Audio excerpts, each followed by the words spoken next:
Well, good Wednesday morning. Good to have you this morning. Hope you are doing well. Hope you've had a good start to the day, and maybe it's been a little bit of a challenging start. Hopefully, get your mind wrapped around where things need to be and get the right focus on things. It's a challenge, and some days are easier than others. I certainly recognize that, but let's determine to be what it is that God wants us to be as well.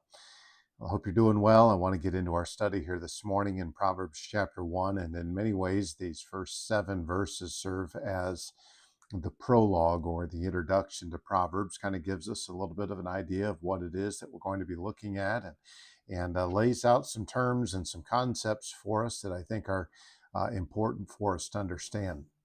I also think that it's important for us to recognize that there's a balance with things. And sometimes we don't always achieve that balance. I hear sometimes the uh, cry against knowledge, and that knowledge is the evil thing, and a person who's going to gain knowledge is just going to waste his life away. Well, I don't agree with that. I think that it's balanced by wisdom.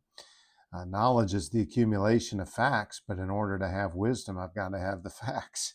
And so these are not separate entities, but they're not the end goal in and of themselves. And so Proverbs are often thought, as I shared yesterday, of these short sayings that are oftentimes found throughout the book of Proverbs. However, in the first 9 chapters or so, we're really going to discover that it's some pretty lengthy discourses and lengthy sections of scripture that aren't maybe going to be what we would often think of as that. And so there's a balance between those things, but the Proverbs has a specific purpose for us in mind. And I think that what we need to understand is that this purpose is going to be reflected in giving me as a believer and you as a believer the tools that's necessary to navigate through life wisely, to navigate through life and to make good decisions, to make good financial decisions, to make good moral decisions, to make good ethical decisions. All of these things are going to be principles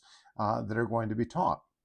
And so it all obviously is going to serve for us as a great benefit. And so he begins in Proverbs chapter 1, verse 1. He says, the Proverbs of Solomon, the son of David, king of Israel. Now, does not mean that Solomon is responsible for writing every single proverb in this book. We do know from First Kings that Solomon wrote Proverbs extensively, and it is reasonable to suggest that many of the Proverbs contained in this book are from the hand of Solomon. However, not every single proverb is. We know several that are going to be from additional individuals. And so this title may just refer to the first 9 chapters. We find another title in chapter number 10. We find some additional titles throughout the book as well. We'll see those as we come to them. But at least for now, Solomon's identifying himself here. By the way, the authorship of every single proverb isn't necessary for me to understand its truth. I know that sometimes we want to try to think of this and identify that. Well, it's probably a collection of sayings that originated, who knows where. I mean, there's a lot of schools of thought on this, but it doesn't change the accuracy of what it is that we're looking at. Well, now he gets into the purposes, and we really find the purposes in verses 2 through 6. And there's a lot of terms that are going to be used. I'm not going to define every single term, but I do want us to see what the general flow is. Verse number 2, he says, to know wisdom and instruction, to perceive the words of understanding. So one of the reasons is behind this book is to enable the reader to come to an understanding of wisdom and instruction. The instruction may come in the form, oftentimes it's understood as chastisement, but that doesn't necessarily mean a physical punishment.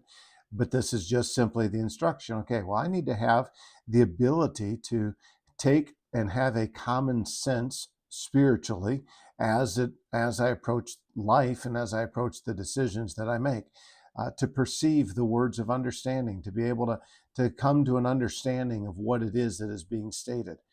I think it's also important in verse 3, and we'll see again, many of these themes are going to be repeated, to receive the instruction of wisdom, justice, judgment, and equity. Okay, there has to be a willingness to be able to be taught.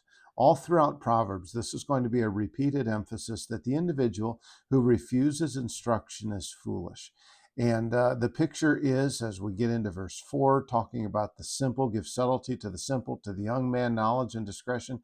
The picture here is we're dealing with individuals that are naive, and there's a sense in which there has to be a level of instruction that is given. But in order for that instruction or the wisdom or justice, what is right, judgment, equity, what is fair, in order for these things to benefit someone, we're going to have to be receptive to them. I've said this before, even recently.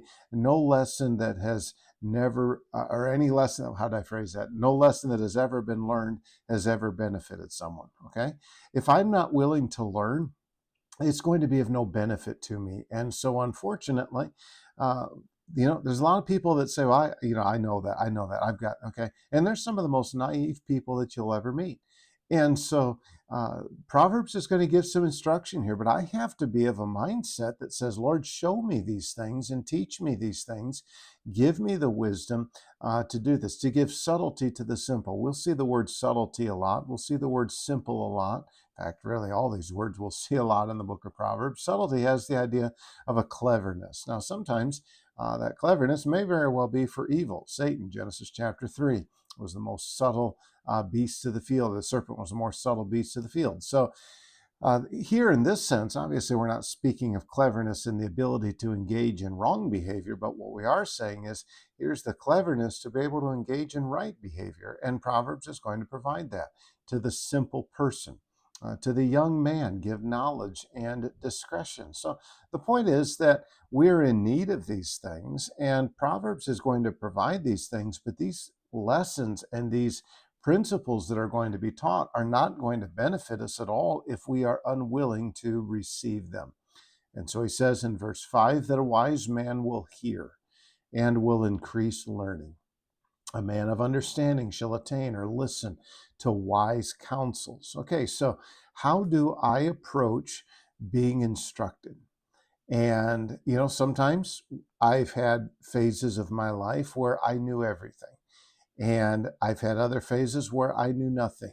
And so, how do we receive instruction? Boy, there's so much that is indicated about where a person is spiritually based upon his ability to receive instruction. To be honest with you, sometimes we don't hear it well. Sometimes we don't hear it well, maybe because of how it's delivered, maybe because of who said it. But we need to take a step back and evaluate biblically and understand, hey, wait a minute, this has value to me. I need to pay attention, and I need to have my senses exercised so that I'm able to discern what it is that's being taught here. To understand a proverb in the interpretation, the words of the wise are the dark sayings, they're mysterious sayings. And then he concludes with verse number 7, and it gives us the whole foundation of it. Where does this kind of a life start? Well, it starts with the fear of the Lord.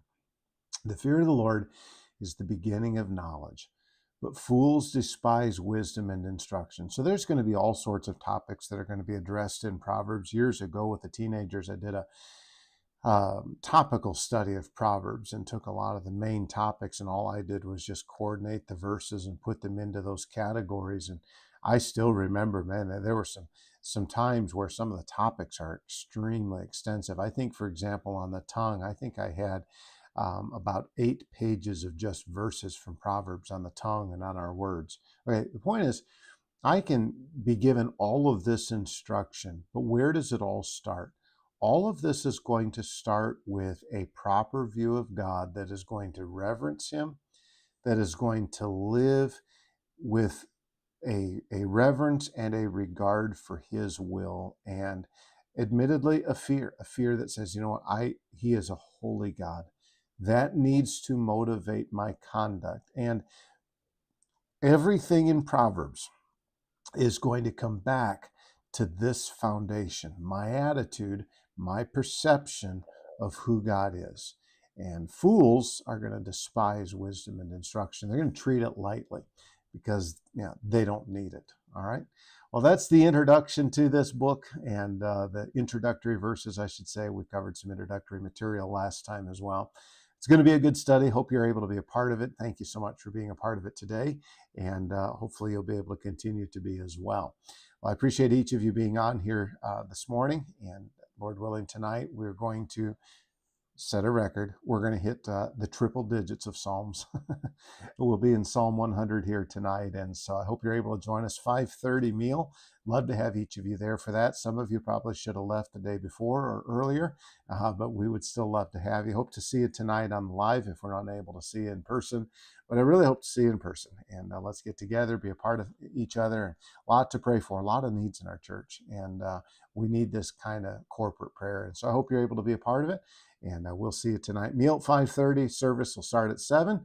And then we will get the online somewhere in the 7:30 range, depending on how long our prayer time takes. All right. God bless you guys. Appreciate you. Lord willing, I'll see you tonight. If not tonight, I hope to see you tomorrow. Take care.